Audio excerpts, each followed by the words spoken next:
The Tuesday, November 15th, 2022 meeting of the Eden Prairie City Council is now called to order. Please rise for the Pledge of Allegiance. I pledge allegiance to the flag of the United States of America and to the republic for which it stands, one nation, under God, indivisible, with liberty and justice for all.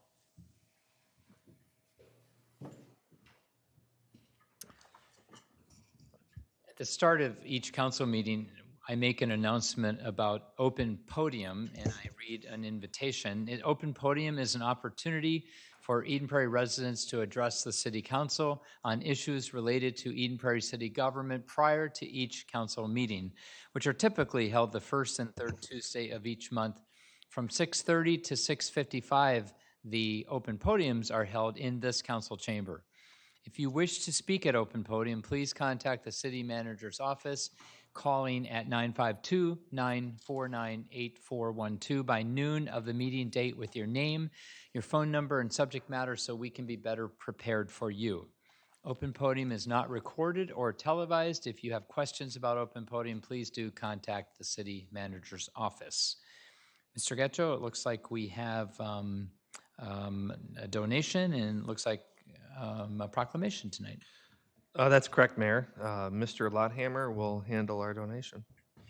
Your Honor, council members, we have a donation tonight from Here Today towards events at the Senior Center. One has recently occurred, our Veterans Breakfast, which was attended by about 60 people. And really an honor to be able to have all of the veterans there, some even as far back as World War II, a lot of Vietnam veterans, but it was a really good turnout, so we appreciate their attendance. We also are splitting that towards the holiday lunch that is coming up, so that will be a benefit to that program as well. So we appreciate their donation. Great. And we always make this statement that these donations are very appreciated by the city because it really helps our tax dollars go further. Council, is there anything that you'd like to say and or go ahead and somebody make the motion? I'll move to adopt the resolution accepting the contribution in the amount of $250 towards the Senior Center Veterans Breakfast and holiday lunch from Here Today. Is there a second? Second. Any further discussion? All those in favor say aye. Aye. Opposed. All right. Mr. Getcho. Thank you, Mayor. Annually, you declare the Saturday after Thanksgiving as Small Business Saturday. We have a proclamation. We forward that on to the organization. I don't believe there is anyone with the Small Business Saturday organization in attendance, but Mayor, if you would read the proclamation, we will pass that along to the group. Absolutely. Proclamation 2022 Small Business Saturday Proclamation. Whereas City of Eden Prairie celebrates our local small businesses and the contributions that they make to the local economy and community. According to the United States Census, there are over 38,000 small businesses with under 100 employees here in Hennepin County.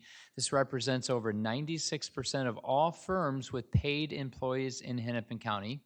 And whereas, according to the United States Small Business Administration, small businesses continue to rebound from the economic recession brought on by the COVID-19 pandemic. In the 6 quarters following the recession, small businesses have rapidly added nearly 5.6 million jobs nationally. And over the past 25 years, small businesses have accounted for 2/3 of the nation's employment growth.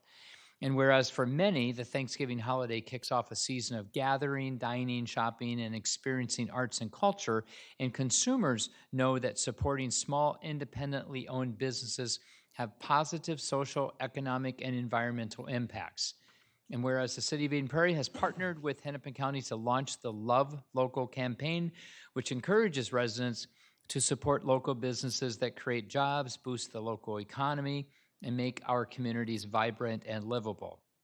And whereas the SBA and other public and private organizations across the county have endorsed the Saturday after Thanksgiving as Small Business Saturday. Now, therefore, be it resolved that the City of Eden Prairie does hereby proclaim November 26, 2022 as Small Business Saturday here in Eden Prairie, and urges the residents of our community to support small businesses and merchants on Small Business Saturday and throughout the year. Ronald A. Case, Mayor, City of Eden Prairie. Nice. Thank you. Any comments on that, or should we proceed forward? Okay, looks like moving ahead, we have approval of the agenda. There is one additional agenda item. We will move into closed session this evening after the regular meeting, and I will be making, or one of you, a motion at that time to have us close the session, and then we'll adjourn from that back in our closed session. So that's the addition I have. Anyone else have any other additions to the agenda? If not, is there a motion to approve it with the addition of the closed session? I'll move to approve the agenda with the addition of the closed session. Is there a second? Second. All those in favor say aye. Aye. Opposed? All right, we have 2 council minutes to approve. Anybody have questions or corrections about either one? If not, could I have a motion on both of them? I'll move to approve the following city council minutes. Council workshop held Tuesday, November 1st, 2022, and city council meeting held Tuesday, November 1st, 2022. Is there a second? Second. Any further discussion? All those in favor say aye. Aye. Opposed? All right. Moving on to the consent calendar, we have items A to F. Are there any items you wish to know more about, question, pull from the consent calendar? The only one I would simply make a comment on is that every election race across the United States of America, after the amazing staff people across the United States at each local jurisdiction have counted votes, some governmental body at the level that the race was held does a formal receiving, I guess. Would that be a good way, Mr. Getchell? A receiving of the count and the votes, and they certify the election results. Sometimes if we don't have a council meeting, I think it has to be within 7 days, we will call the council together and you only need 3 of us. I've been part of that, I don't know, a dozen times across the last 26 years. It just happens to be we have a council meeting tonight at the 7-day mark. So we are the canvassing body, and we are therefore formally approving, certifying the election results just here in Eden Prairie for the council, I believe, from last Tuesday. So that is item A. I just wanted to call it out. We're not going to handle it separately, but unless anyone else had anything to say, I would at least commend and acknowledge and congratulate 2 council members that got reelected, Councilmember Mark Freiberg and Councilmember Kathy Nelson. So, all right, with that, is there a motion to approve the consent calendar? So move the approval of item A to F on the consent calendar. Is there a second? Second. Any further discussion? All those in favor say aye. Aye. Opposed? All right, we have no public hearings this evening, so students from the high school, you are getting a short meeting this evening. I don't know if you want it to be longer, please come back sometime, but you will get the advantage of a short one this evening. Payment of claims. Are there any questions that anyone had of any of the expenditures that you saw on the list of checks and money that was dispersed throughout the last month? All right, if not, is there a motion to approve the payment of claims as submitted? I'll move to approve the payment of claims as submitted. All right, is there a second? Second. Yeah, I'm getting there, but thank you. No, I'm glad you're staying on it. Roll call. Councilmember Toomey. Aye. Councilmember Narayan. Aye. Councilmember Nelson. Aye. Councilmember Freiberg. Aye. Mayor Case. Aye.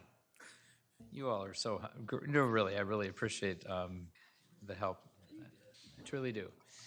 All right, moving on then, we are, wow, we have a short agenda this evening. So I think we're down to report of Parks and Recreation. Is that accurate? Yep. Yep. So I would say Mr. Lotthammer. Your Honor, council members, just to give you an update on our bidding process for the Round Lake Park building. You've seen a lot of the details of what it has been and what it's proposed to be, and some of the drawings and schematics over time, as well as the Parks Commission as well. So we did go out for bid. There were 6 bidders that responded with a range of $3 million to $3.4 million. We did have one bidder in there that did have errors in their bid, and they did request to withdraw their bid. And in speaking with the city attorney, both of us feel that it would be a good process to acknowledge as part of the motion that they would be allowed to withdraw their bid. There were errors that we think would disqualify them should we even look at moving forward. So we're really down to 5 accurate and good bids, again, in that small range between 3 and 3.4. Going back, originally we were estimating, had an early estimate of about 2.5 million. Not long ago, an updated engineer's estimate of that 2.7. And so we're certainly seeing some of the inflation that we've all been hearing about creep into that. The lowest responsible bid is Parkos, and they're at $3,001,990. The way that we would look to fund this, as we've been telling you, it's split between the Capital Reinvestment Fund, which is what we use in most cases to redo what's been there for a long time. We use that a lot with our play structures and other park improvements, but then also to the remaining amount from the Park Improvement Fund to fully fund this project. And again, those are dollars that come from development when development happens. So it'd be a combination of both of those two, recognizing that this is a building with some added amenities compared to what it used to have. This includes everything that we've shown you previously, all of the solar, the green roof, all of the amenities outside where we've shown you benches and umbrellas and other things that make the site even more attractive, and the whole building itself. So this is that total cost.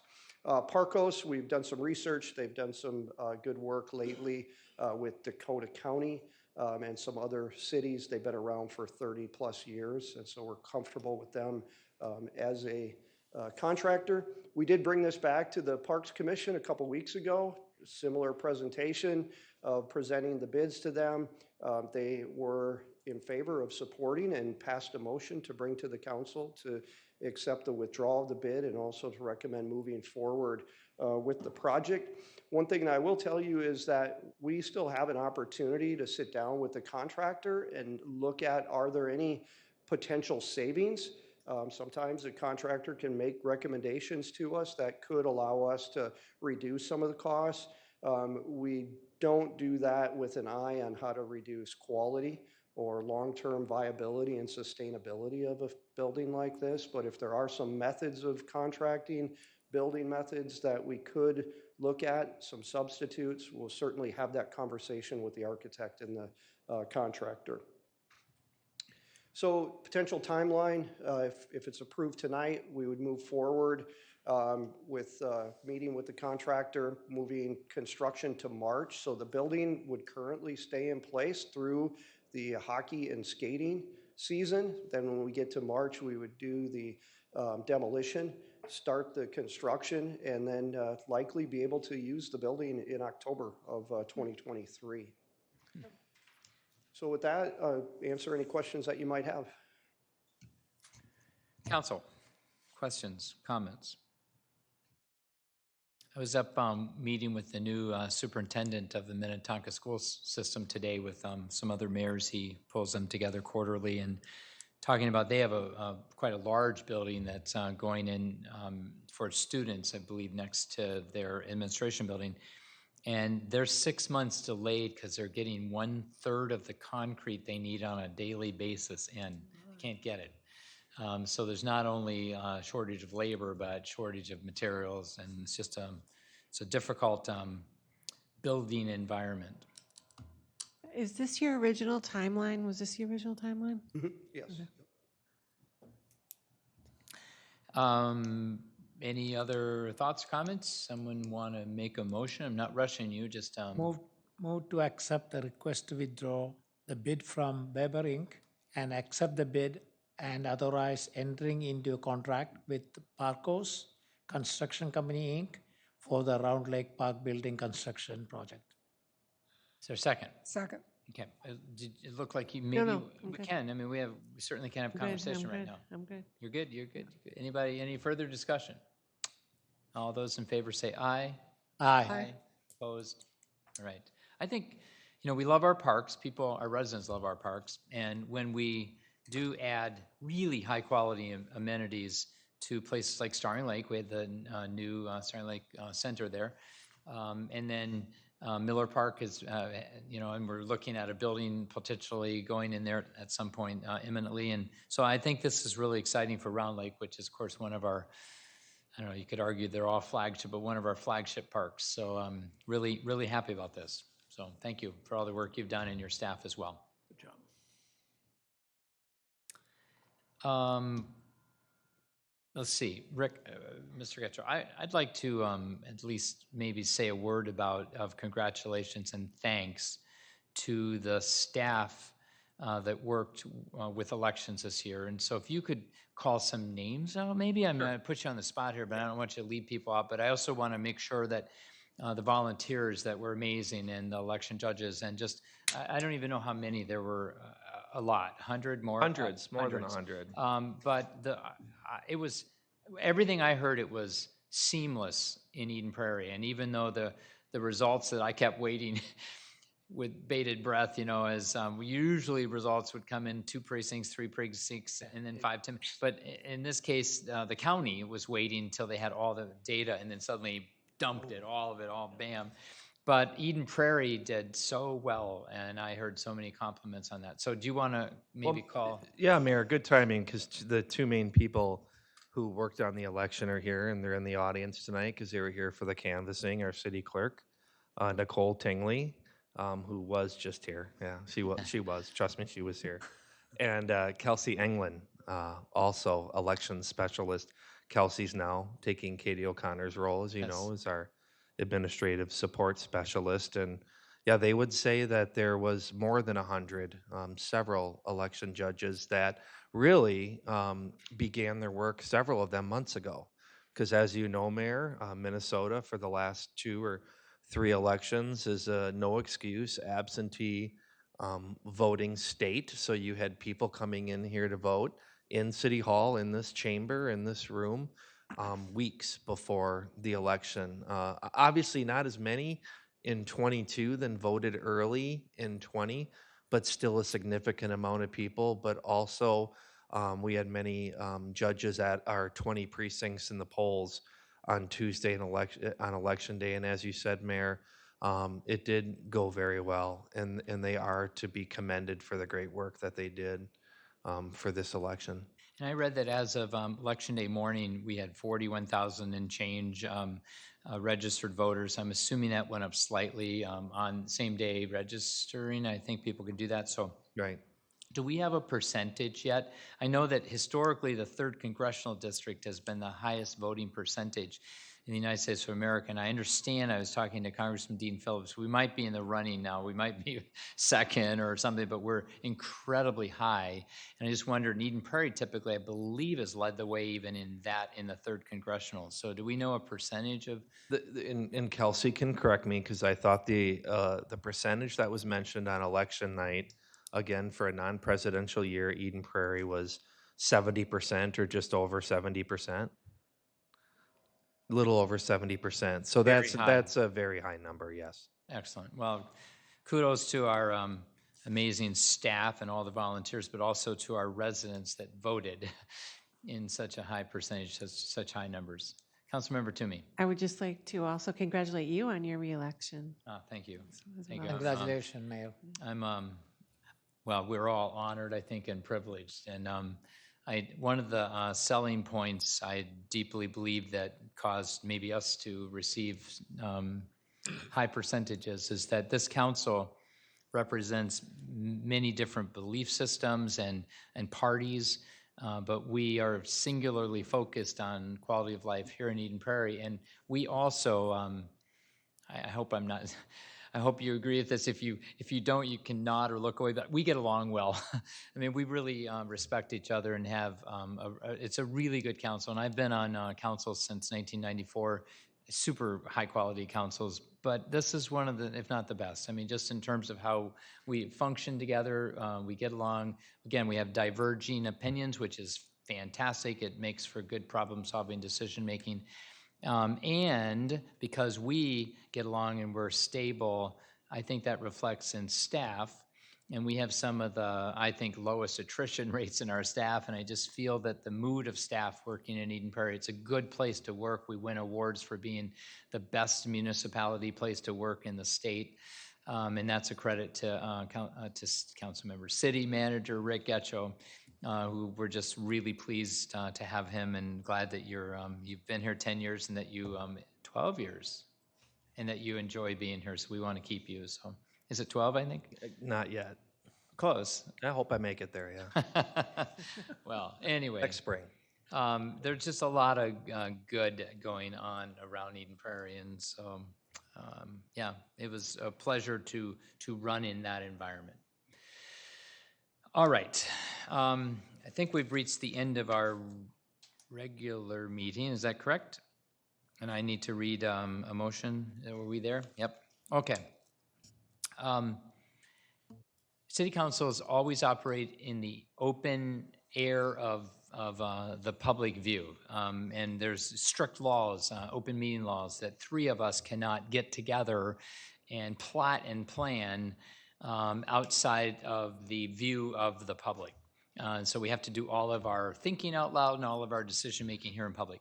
Two exceptions to that, though. We're allowed to go back into closed session where notes are taken, but they almost have to be subpoenaed, I think, to get them. But anyway, it's a private environment where the council can meet over issues, and only two issues, I believe, qualify for that. That's some either litigation or pending litigation or possible litigation or personnel issues, and we only have one employee that we hire, and that's Mr. Getcho, so we go back into closed session on his annual review.